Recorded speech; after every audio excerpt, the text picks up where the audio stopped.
In the sixth video of the series, John the Baptist gets busted and Jesus begins preaching good news. Let's examine Mark chapter 1, verses 14 and 15. This is verse 14 from the English Standard Version of the Bible. Now after John was arrested, Jesus came into Galilee, proclaiming the gospel of God. There's so much to see here. When does Jesus begin his public ministry?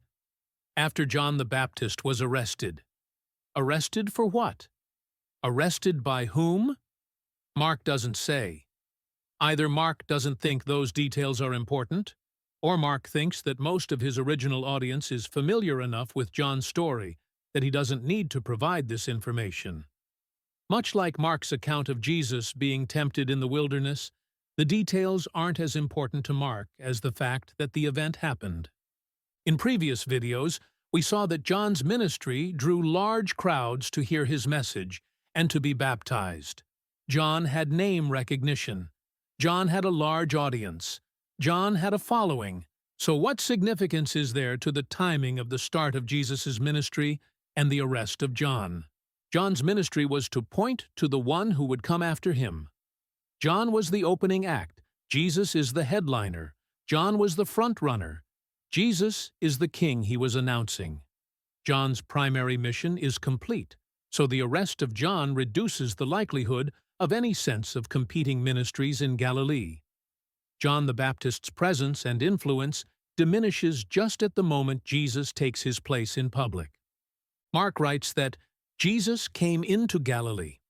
Wait, Jesus is from Galilee. Came from where? Where did we last see Jesus? In the wilderness. It appears that when Jesus returns from the 40 days in the wilderness, it's after John's arrest, and he quickly begins his public ministry. And how does Mark describe that ministry? What was Jesus doing? He was proclaiming the gospel of God. There are three ways we can interpret the phrase gospel of God. It can mean the good news from God, or it can mean good news about God, or it can be a combination of good news both from and about God. Jesus has good news from God, about God, or both. Mark's gospel is all about good news. Mark opens his written story about Jesus by calling it the beginning of the gospel of Jesus Christ. Then he tells us about John the Baptist sharing good news about the one who would come after him. And then, when Jesus begins his ministry, he also proclaims good news, the gospel of God. So what is the gospel of God? Let's look at Mark chapter 1, verse 15. And saying, "The time is fulfilled, and the kingdom of God is at hand. Repent and believe in the gospel." Jesus makes two related statements and follows them with a call to action. These things form the basis of his ministry. He says, "The time is fulfilled," and "the kingdom of God is at hand." More literally, the kingdom of God has drawn near. What time has been fulfilled? If Mark's original audience is primarily Jewish, we know some things about their situation in the days of Jesus. They have been under Roman control for years. Their kings are puppets to Roman governors. The glory of the kingdom of Israel is a distant memory. The days of God's direct intervention in the matters of his people haven't been seen in generations. They await a renewed kingdom with a warrior king like King David. They long for liberation from oppression. They await the Messiah to usher in this promised restoration. When Jesus says, "The time is fulfilled," it's like saying, "The wait is over. The promised future that you were raised waiting for is here. You don't have to wait anymore." They expected a renewal of the kingdom of Israel, and they equated the kingdom of God with the nation of Israel. After all, they were called God's chosen people, so, for better or for worse, most people thought the coming of the Messiah would mean the coming of a political and military leader who would kick out the Romans and restore the nation to glory.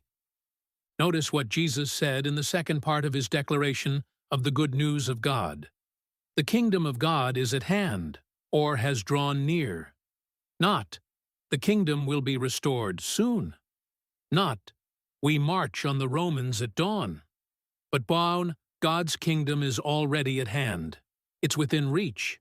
It has drawn near. What has happened that would fulfill that claim? What event have we seen in Mark's Gospel that might qualify as God's kingdom having drawn near? At Jesus' baptism, the heavens were torn open. The Holy Spirit descended upon him like a dove, and God declared from heaven, "You are my beloved Son. With you I am well pleased." For the first time in generations, God has overtly engaged in direct action on earth. The wait is over. God made promises in the past through prophets, but now the kingdom of God is at hand, right here and now. It's drawn near in the person of God's own beloved Son. The people waited for and hoped for a warrior king like David, but instead, God himself declared that his beloved Son was in their midst. This is the gospel of God. This is the good news. The time is fulfilled, and the kingdom of God is at hand. And the fulfillment and kingdom are embodied in Jesus Christ, the Son of God.